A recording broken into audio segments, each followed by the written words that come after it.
ప్రజల యొక్క ఆకాంక్ష. ఎందుకంటే ఇంతకుముందు అనంతరామన్ కమిషను, మురళీధర్ రావు కమిషను, అదే రకంగా ఏంటంటే ఇతరత్ర కమిషన్లు కూడా మన రాష్ట్రంలో, అదే రకంగా దేశం లోపల కాకా కాళికర్ కమిషను, మండల్ కమిషను, ఇలా అనేక కమిషన్లు కూడా ప్రతిపాదించిన అంశం ఏంటంటే ఈ దేశంలో పెద్ద మొత్తం లోపల ఈ అణగదొక్కబడుతున్నటువంటి వర్గాలు తీవ్రమైనటువంటి వివక్షను ఇంకా ఎదుర్కొంటూనే ఉన్నాయి. వీటి నుంచి ఆయా వర్గాలను బయటపడేయాలంటే తప్పకుండా ఈ యొక్క రాష్ట్ర ప్రభుత్వాలు, కేంద్ర ప్రభుత్వాలు చొరవ తీసుకోవాలని చెప్పి చెప్తూనే ఉన్నాయి. కానీ అది జరగకపోవడం వల్లనే మాలాంటి వాళ్ళు, మా కళ్ళ ముందండి అనేక ఆత్మహత్యలను చూసినటువంటి వాళ్ళము, మన ప్రజల కోసం ఏదైనా చేయాలన్న ఉద్దేశంతో ఒక గట్టి లక్ష్యంతో ఏంటంటే మేము ప్రజాక్షేత్రంలోకి రావడం జరిగింది. ఇలా సంతోషకరమైన విషయం ఏంటంటే ఇవాళ మా యొక్క తీక్షణమైనటువంటి ప్రయత్నాలు కావచ్చు, చాలా దీర్ఘకాలికమైనటువంటి ఒక ఉద్యమ నేపథ్యంతోని ఇవాళ రాష్ట్ర ప్రభుత్వమే కాదు, ఇతర ప్రధాన పార్టీలలో కానీ, ఈవెన్ కేంద్ర ప్రభుత్వంలో కూడా ఒక మార్పు, ఒక రకమైనటువంటి చలనం వస్తుంది. ఎట్లన్నా బీసీలకు జరిగే న్యాయం ఏంది ఈ బిల్లు ద్వారా, లేదంటే ఈ చట్టం ద్వారా బీసీలకు జరిగే న్యాయం ఏంది అంటే ఏం చెప్తారు మీరు? ఇప్పుడు మనం ఏంటంటే మన రాజ్యాంగం లోపల సమానత్వం అనేటటువంటి ఒక అంశాన్ని మనం చేర్చుకున్నాం రాజ్యాంగంలో. మనం మాట్లాడుతున్నంతా కూడా రాజ్యాంగమే, డెమోక్రటిక్గా మన కాన్స్టిట్యూషన్ రాసుకున్న దాని గురించి మనము అమలు చేసుకోవడం. సో పేరుకైతే మనం సమానత్వం రాసుకున్నాం. సమానత్వం అంటే అందరికీ సమానమైన ఓటు హక్కు మాత్రమే అన్నారు. కానీ ఈ దేశంలో ఉన్నటువంటి భూమి కావచ్చు, ఈ దేశంలో ఉన్నటువంటి ద్రవ్యం అంటే డబ్బు కావచ్చు, భూమి కావచ్చు, అధికారం కావచ్చు, అవకాశాలు కావచ్చు, అన్నిట్లలో కూడా ప్రజలను మమేకం చేసి అవకాశాలను విస్తృతపరచడం, సమాన అవకాశాలు ఇవ్వడం అనేది రాజ్యాంగం యొక్క పరిభాష. అయితే ఇక్కడ దురదృష్టవశాత్తు ఏంటంటే ఎవరి దగ్గర అయితే అన్నం వడ్డించేటటువంటి శక్తి ఉంటుందో వాళ్ళు ఏంటంటే ఆ వర్గాలకు న్యాయం చేసుకొని ఇతర వర్గాలను విస్మరించడము వలన ఈ యొక్క అసమానత అనేది పెరిగిపోయింది. అసమానత ఎట్లుందంటే బ్రిటిష్ కాలంలో లేనటువంటి అసమానత కూడా ఇవాళ దేశం లోపల మనకు అవపడతా ఉన్నది. దీనికి కారణం ఏంటంటే, ఎందుకు ఇంత పెద్ద మాట అనాల్సి వచ్చింది మీరు? ఎందుకంటే ఇవాళ ఏం జరుగుతుందంటే ఈ దేశానికి సంబంధించినటువంటి వనరులు కావచ్చు, పరిశ్రమలు కావచ్చు, బ్యాంకుల నుంచి వచ్చే రుణాలు కావచ్చు, లేకపోతే ఏంటంటే పెద్ద మొత్తం లోపల గవర్నమెంట్ నుండి జరిగేటువంటి ఫేవర్ కావచ్చు, సంపన్న వర్గాలకు మాత్రమే జరుగుతుంది. కారణం ఏంటంటే భూమి వారి చేతిలో ఉండడము, మీడియా వాళ్ళ చేతిలో ఉండడము, పరిశ్రమలు వాళ్ళ చేతిలో ఉండడము, పవర్ వాళ్ళ చేతిలో ఉండడం వల్ల ఇట్లా జరుగుతుంది. ఎందుకు మరి ఈ యొక్క రెక్కాడితే కానీ డొక్కాడనేటువంటి ప్రజల యొక్క పరిస్థితులు మారట్లేదు. ఇప్పుడు నాలాగేంటంటే ఒక చేనేత వర్గం నుండి వచ్చి ఒక బీసీల సమస్యలు తెలిసినటువంటి వ్యక్తిని, నేను చదువుకున్నా కాబట్టి నేను చేసిన, నేను ఏంటంటే కొంత జ్ఞానం పెంచుకోగలిగిన, ఇలా చట్టాల గురించి కానీ, న్యాయం గురించి కానీ, లేకపోతే రాజ్యాంగం గురించి కానీ తెలుసుకోగలిగిన, ఇలా నా వర్గానికి నష్టం జరుగుతుంది అని అన్నప్పుడు ఏంటంటే నేను బాధ్యతగా నేను ముందుకు వచ్చిన. కానీ ప్రతి ఒక్కరికి ఆ రకంగా వచ్చే అవకాశం ఉండదు కదా. ఎందుకంటే పిల్లలు వాళ్ళ చదువు, వాళ్ళని పెంచడం కావచ్చు, లేకపోతే ఏంటంటే ఉన్నటువంటి ఆర్థికమైనటువంటి ఇబ్బందులు ఎదుర్కోవడం కావచ్చు, వీటన్నిటితోని ఒక మధ్యతరగతి, దిగువ మధ్యతరగతి ప్రజలు కేవలం ఏంటంటే హ్యాండ్ టు మౌత్ అంటే రెక్కాడితే కానీ డొక్కాడినటువంటి పరిస్థితి ఉండరు తప్పించి వాళ్ళు రాజకీయాల గురించి ఆలోచించి రాజకీయాలు చేసేటటువంటి పరిస్థితి అంత దూరం రాలేదు, రాలేకపోతుంది. దీనికి ప్రధానమైన కారణం ఏంటంటే మీరు గమనించండి, మనకు ఇప్పటివరకు ఏంటంటే స్వాతంత్రం వచ్చి 77 సంవత్సరాలు గడుస్తుంది. అంబేద్కర్ గారి యొక్క చొరవ వల్ల ఎస్సీలకు ఎస్టీలకు ఏంటంటే చట్టసభల్లోకి వాళ్ళకు అవకాశాలు వచ్చినాయి. అంటే చట్టసభల్లో, అసెంబ్లీ, పార్లమెంట్లో కావచ్చు, ఇంకా ఇతరత్ర సప్లైన్ లాంటి అంశాలలో ఎస్సీలకు ఎస్టీలకు ఏంటంటే ప్రత్యేకమైనటువంటి రిజర్వేషన్లు ఉన్నాయి. వాళ్ళకి ఏంటంటే అసెంబ్లీకి, పార్లమెంట్కి వచ్చి వాళ్ళ బాధను వెళ్ళగక్కేటటువంటి అవకాశం అని అంబేద్కర్ గారు ఇచ్చిండ్రు. కానీ దురదృష్టవశాత్తు ఏంటంటే మనకు స్వాతంత్రం వచ్చి 77 సంవత్సరాలు గడుస్తున్నా, మనకు ఉమ్మడి ఆంధ్రప్రదేశ్ ఏర్పడి దాదాపు 68 సంవత్సరాలు గడుస్తున్నా, తర్వాత మనకు తెలంగాణ వచ్చి 10-12 సంవత్సరాలు గడుస్తున్నా కూడా ఇప్పటికీ కూడా బీసీలకు అసెంబ్లీకి రావడానికైనా, పార్లమెంటుకు రావడానికి అవకాశమే లేదే. ఇవాళ మహిళా బిల్లు ద్వారా బీజేపీ మహిళా బిల్లు అని చెప్పేసి ఇంట్రడ్యూస్ చేసింది. నేనేమంటున్నా అంటే మహిళా బిల్లు అనేది వర్టికల్ బిల్లు. సో ఇప్పుడు ఎస్సీ ఎస్టీల తర్వాత ఓబీసీలకు మనకు చట్టసభలో రిజర్వేషన్ రావాలి. అక్కడ కూడా మోసమే జరుగుతుంది. కల్లారా ఇంత మోసం జరుగుతుంటే కూడా మనం చూస్తూ ఊరుకుంటే మన వర్గాలకు అన్యాయం జరుగుతుంది కదా. మరి ఈ రకమైన అవకాశం వస్తే ఇప్పుడు మాలాగా కనీసం కొంత అవగాహన ఉన్న వ్యక్తులు నిజాలను మాట్లాడగలుగుతారు. ఇప్పుడు మీ ద్వారా మీరు కూడా ఒక బలహీన వర్గాల మీద ఉన్నటువంటి ప్రేమతోని నాలాంటి తీసుకొచ్చి మీ స్టూడియోలో కూర్చోబెట్టి అసలు జరుగుతున్న అన్యాయం ఏందని చెప్పేసి మీరు నిజమైనటువంటి ఒక జర్నలిజాన్ని మీరు ప్రదర్శిస్తున్నారు. ఇలా చూసేది ఉంటే జర్నలిజం లోపల కూడా అసమానతే. జర్నలిజం కూడా ఎవరి చేతిలో ఉంది? మీడియా ఎవరి చేతిలో ఉంది? సంపన్న వర్గాల చేతిలో ఉన్నది. ఇప్పుడు మాలాగా మేము మాట్లాడలేమా? మేము అవకాశం ఇస్తే మేము పార్లమెంట్లో కూడా మాట్లాడతాం మేము, కానీ మాకు అవకాశాలు రావే. ఎందుకంటే మేము ఈ బలహీన వర్గాలకు మేము రిప్రజెంటేటివ్స్ కాబట్టి ఈ బలహీన వర్గాల సమస్యలు అనేటివి మేము చెప్తాం కాబట్టి వాళ్ళకు అదొక పెద్ద గుదిబండలాగా తయారవుతుంది. మరి ఈ దేశం లోపల ఉన్నటువంటి మెజారిటీ వర్గాలను పట్టించుకోకపోతే ఈ దేశానికి రాజకీయాలు ఎందుకు?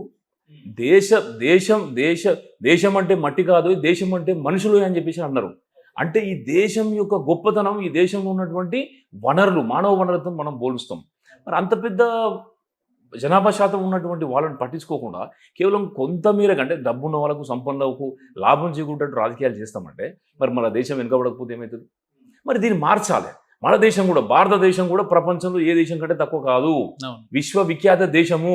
అఖండ భారతదేశం కావాలంటే తప్పకుండా ఈ దేశంలో ఉన్నటువంటి ప్రతి ఒక్క మానవ వనరును కూడా మనం వినియోగించుకోవాలి. ప్రపంచంలో ఎక్కడికి పోయినా, నేను దాదాపు 10 దేశాలు తిరిగి ఉన్నాను. నేను 10 దేశాలలో ఏ దేశానికి పోయినా కూడా పర్ఫార్మెన్స్ అనేది పారామీటర్. ఒక వ్యక్తి దగ్గర ఉన్నటువంటి శక్తిని వాళ్ళు ప్రాతిపదికగా తీసుకుంటారు. దురదృష్టవశాత్తు ఏంటంటే మన ఇండియాలో మాత్రము ఒక పర్ఫార్మెన్స్ కాకుండా వాడి క్యాస్ట్ని పారామీటర్గా తీసుకుంటా ఉన్నారు. అప్పుడు దేశం ఎట్లా బాగుపడుతుంది? ఇప్పుడు నేనేమంటున్నా, నేను సపోజ్ రాకెట్ను కనిపెట్టేటటువంటి శక్తి నా దగ్గర ఉంటే నేను ఏ కులంలో పుట్టినా కూడా నన్ను అంగీకరించాలి దేశం. కానీ నేను రాకెట్ కనిపెట్టగలిగే శక్తి నా దగ్గర ఉన్నా కూడా నేను అగ్రవర్ణపు వాడినైతేనేమో ఒక తీరు నాకు రెస్పాన్స్, అదే కనుక నేను అల్ప వర్గానికో లేకపోతే బలహీన వర్గానికి సంబంధించిన వాడినైతేనేమో నాకు ప్రోత్సాహం ఉండదు, నాకు ఎటువంటి బలం దొరకదు. మరి ఇదే రకమైనటువంటి దేశము. నేను నా దేశంలో పుట్టిన నా దేశాన్ని ప్రక్షాళన చేసుకోవాలనుకుంటున్నాను. నేను నా దేశాన్ని ఎవరో వచ్చి మా దేశానికి చెప్పడం కాదు. ఈ దేశంలో పుట్టినటువంటి ఈ దేశ వారసత్వ సంపద మేము ఈ దేశానికి వారసులం కాబట్టి ఈ దేశంలో కొనసాగుతున్న రాజకీయాలను ప్రక్షాళన చేయాలని చెప్పేసి మేము అనుకుంటున్నాం.